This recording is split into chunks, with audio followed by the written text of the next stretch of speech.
Hello hi नमस्कार मुझे आपको प्रिय बंटी आसस बंटी ऑफिशियल यूट्यूब चैनल का आपको बहुत बहुत स्वागत।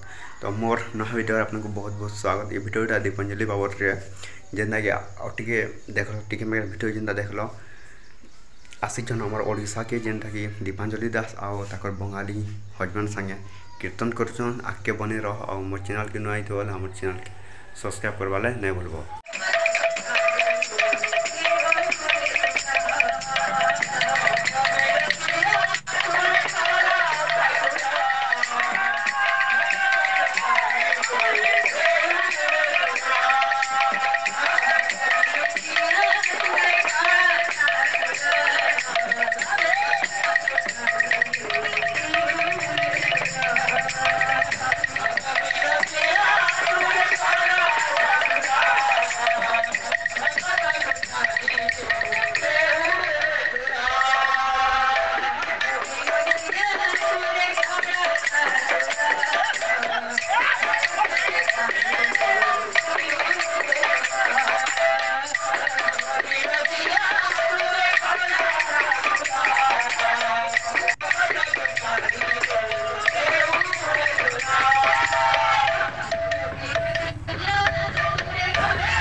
तो आम ओडिशा के आसिक दीपांजलि दास नुआ संकीर्तन गढ़ी जेनटा कि बंगाली संगे तो आपण मैंने वीडियो देखले जेनटा कि आम ओडिशा रे गोटे जगह जेनटा कीर्तन होचे हमके वीडियो मिलला वाले यूट्यूब छाणुछु आउ लाइक सब्सक्राइब करवाले नहीं भूलबो।